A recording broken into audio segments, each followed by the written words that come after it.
अस्सलाम वालेकुम। आज हमने एक्सरसाइज 2.5 स्टार्ट करनी है। 2.5 स्टार्ट करने के लिए जो है ना, हमने एक इक्वेशन पढ़नी है। वो इक्वेशन आपने याद रखनी है। अब वो इक्वेशन है हमारे पास x square minus S x plus P is equal to zero. ठीक है जी। अब इस एस और पी का क्या मतलब है? इस एस का मतलब है जी हमारे पास सम, और पी का मतलब है हमारे पास प्रोडक्ट। इसका मतलब है कि क्वेश्चन से हमने सम और प्रोडक्ट निकालना है और इस इक्वेशन के अंदर जो है वो पुट कर देना है।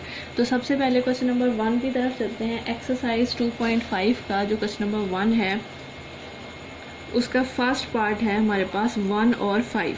ठीक है, ये दो वैल्यूज़ आपके पास गिवन है। कॉमा आपको बताता है कि दोनों वैल्यूज़ अलग अलग हैं। तो अब आपने इसमें सम और प्रोडक्ट वाला फॉर्मूला नहीं लगाना, वो जो आपने पिछली एक्सरसाइज में पढ़ा है माइनस बी ओवर ए सी ओवर ए, वो तब लगता है जब आपके पास इक्वेशन होती है कोई। तो इसमें आपके पास कोई इक्वेशन नहीं है, सिर्फ दो वैल्यूज़ दी हैं और क्वेश्चन है राइट द क्वाड्रेटिक इक्वेशन। तो आपने सम करने का मतलब है कि सिंपल इन्हें प्लस कर देना। 1 + 5 इज़ इक्वल टू 6, और प्रोडक्ट का मतलब है सिंपल इन्हें मल्टीप्लाई कर देना। 5 × 1 = 5। ठीक है जी, सम भी कर दिया हमने, प्रोडक्ट भी कर दिया। अब आप इस इक्वेशन के अंदर इसके पुट कर दें 7x + p is equal to 0। s की जगह जो है हमारे पास 6x आ जाएगा और p की जगह हमारे पास 5 आ जाएगा। सिंपल आपने जो है इसे इस तरह करना था। इसका एक और पार्ट मैं कर देती हूँ, बाकी सारे पार्ट आप खुद करेंगे। बहुत ही आसान है, सिंपल सम और आपने प्रोडक्ट करना है।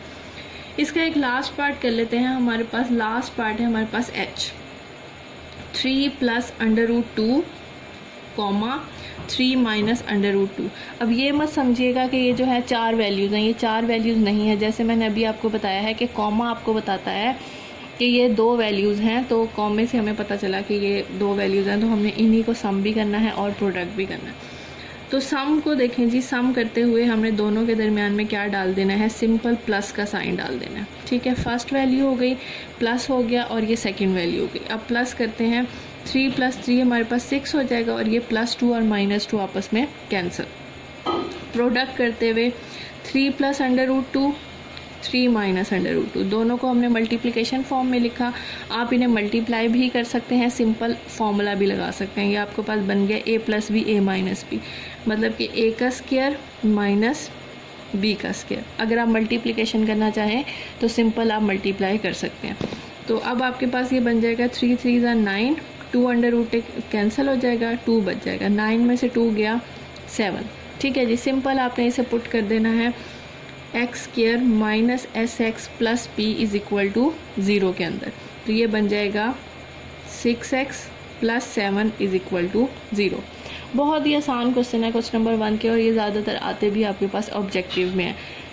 कुछ शायद कुछ उधर पार्ट्स में जो आपके पास शॉर्ट क्वेश्चन में भी आ जाए, लेकिन ये इतना शॉर्ट क्वेश्चन है कि ज़्यादातर MCQs में ही इस्तेमाल होता है। लेकिन फिर भी आपको पता होना चाहिए, क्योंकि एक दफ़ा बोर्ड में इस तरह का क्वेश्चन आया था। नाउ क्वेश्चन नंबर 2 स्टार्ट करते हैं। आप क्वेश्चन नंबर 2 है, if alpha beta are the roots of equation x² - 3x + 6 is equal to 0। ये याद रखें कि जिस क्वेश्चन में हमारे पास इक्वेशन होती है ना, इसका मतलब है मस्ट उसमें आपने सम और प्रोडक्ट वाला फॉर्मूला लगाना है। फॉर्मूला जो आपने पिछली एक्सरसाइज में पढ़ा है, जिसमें नहीं होती उसमें हम ये वाला मेथड अप्लाई कर देते हैं। उसके बाद है जी, उन्होंने लिखा हुआ है form equation whose roots are, मतलब आपने इसकी इक्वेशन भी बनानी है। इक्वेशन कौन से वाली? ये वाली, मतलब एंड में आपने इसकी इक्वेशन भी बनानी है। तो चलिए जी स्टार्ट करते हैं। इसका पहला पार्ट है हमारे पास 2α + 1 और 2β + 1।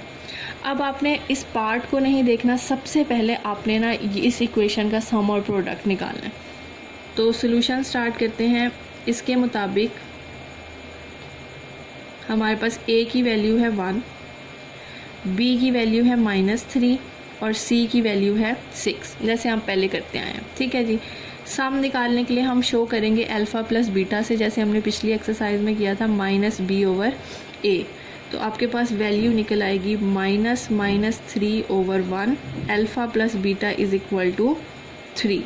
ठीक है जी, माइनस माइनस प्लस 3 और 1 लिखें ना लिखें कोई फ़र्क नहीं पड़ता। उसके बाद प्रोडक्ट निकालने के लिए अल्फ़ा बीटा से शो करेंगे और इसका फॉर्मूला होता है C/A।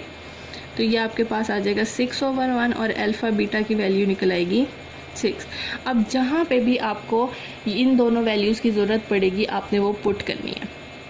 और ये वाला जो पार्ट है ना ये हर क्वेश्चन के साथ चलेगा। हर क्वेश्चन का मतलब ये है कि आपके जो क्वेश्चन नंबर 2 के पार्ट्स हैं ना ए से लेके ई तक, ये हिस्सा सबके साथ है क्योंकि ये इक्वेशन जो है वो सबके साथ है। आगे पार्ट्स चेंज होते जा रहे हैं, ठीक है जी।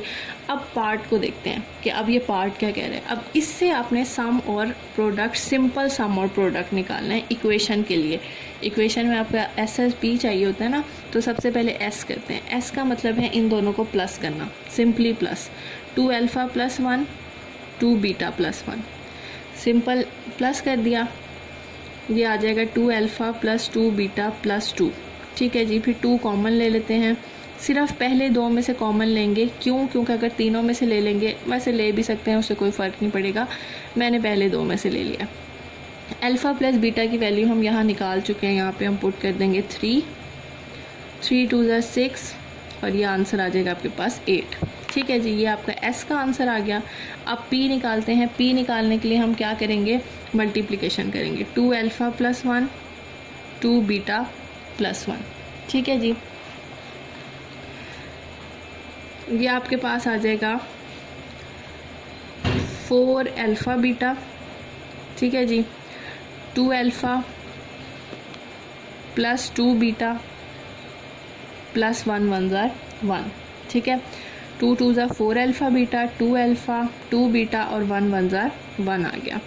अब 4 अल्फ़ा बीटा, अल्फ़ा बीटा की जगह हमारे पास वैल्यू है 6, ये पुट कर दी हमने और यहाँ से 2 हमने कॉमन ले लिया ताकि हम उसकी जगह क्या करें, अल्फ़ा प्लस बीटा की वैल्यू पुट कर सकें, ठीक है जी। 4 6 ज़ा आपके पास आ जाएगा 24 और यहाँ पे हम अल्फ़ा प्लस बीटा की वैल्यू पुट करेंगे 3 प्लस 1 और ये आपके पास हो जाएगा 24 प्लस 2 3 ज़ा 6 प्लस 1 और ये टोटल बन जाएगा 31। 24 प्लस 6 प्लस 1 31 आंसर आ जाएगा। अब इन दोनों वैल्यूज़ को आप पुट कर देंगे उस इक्वेशन के अंदर जो आपने इक्वेशन सीखी है, x² minus SX plus P is equal to 0। तो इसकी जगह हमारे पास क्या आ जाएगा? S की जगह हमारे पास आ जाएगा 8 और P की जगह हमारे पास आ जाएगा 31।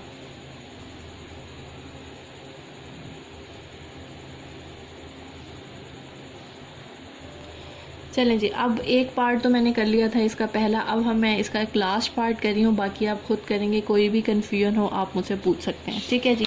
अब आपने ये, मैंने आपको बताया कि ये वाला जो हिस्सा था ये हर पार्ट के साथ चलेगा, मतलब कि अल्फ़ा प्लस बीटा की वैल्यू यही रहेगी और अल्फ़ा बीटा की भी यही रहेगी। तो आप याद रख लें कि जहाँ पे अल्फ़ा प्लस बीटा हो वहाँ पे 3 पुट करना है और जहाँ अल्फ़ा बीटा हो वहाँ पे 6 पुट करना है। अब डिफरेंट पार्ट है हमारे पास ये ई पार्ट, तो कॉमा आपको बताएगा कि ये दोनों अलग वैल्यू है। हम इसका S निकालेंगे। S निकालने के लिए क्या करते हैं? सिंपल दोनों को प्लस करते हैं। Alpha plus beta plus 1 over alpha plus 1 over beta, इन दोनों के दरमियान मैंने क्या साइन लगा दिया? प्लस का साइन लगा दिया, ठीक है जी।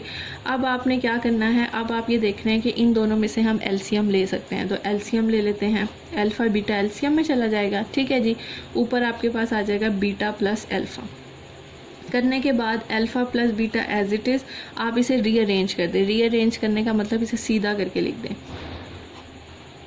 सीधा करके लिख दिया। लिखने के बाद अब आप इसके अंदर वैल्यू पुट कर दें जो हमने पहले निकाली थी। अल्फ़ा प्लस बीटा की जगह हमारे पास 3 है, सेम वही, और नीचे हमारे पास है 6, ठीक है जी। 3 ऐसे का ऐसे ही, और ये आपके पास आ जाएगा 3 1 ज़ा 3 3 1/2, ठीक है। अगेन एलसीएम ले लें या कैलकुलेटर पे आपकी मर्ज़ी है कर लें। यह आ जाएगा 6 + 1 इज़ इक्वल टू 7/2, ठीक है। ये हमने S की वैल्यू निकाल ली। ये निकालने के बाद अब हम इसमें निकालेंगे P की वैल्यू, ठीक है जी। P करने के लिए हम क्या करते हैं? दोनों को मल्टीप्लाई कर देते हैं। तो एक दफ़ा अल्फ़ा प्लस बीटा लिखा, दरमियान में ब्रैकेट, और 1 over alpha plus 1 over beta, ठीक है जी। मल्टीप्लिकेशन हो गई।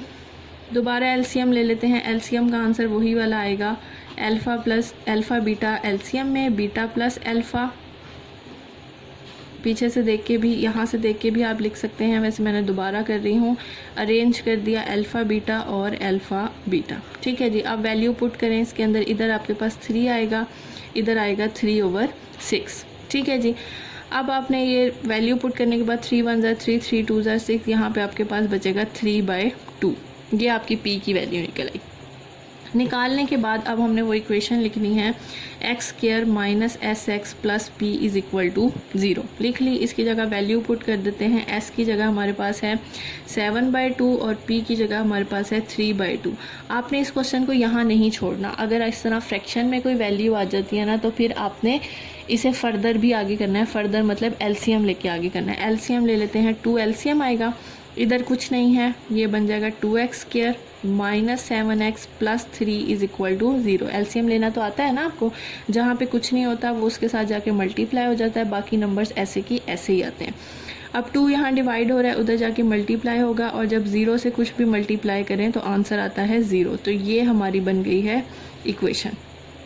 ठीक है जी, सेम वैसा ही पार्ट था, सिंपल आपने एलसीएम का एक पार्ट दरमियान में थोड़ा सा चेंज था कि आपने इसे प्लस करना है, वैसे ही मल्टीप्लाई करना है और उसमें से इक्वेशन निकालनी है। ठीक है जी, हमारे क्वेश्चन नंबर 1 और क्वेश्चन नंबर 2 हो गए हैं। अगर आपको फिर भी बाकी पार्ट्स में कोई कन्फ्यूजन है तो आप मुझसे पूछ सकते हैं।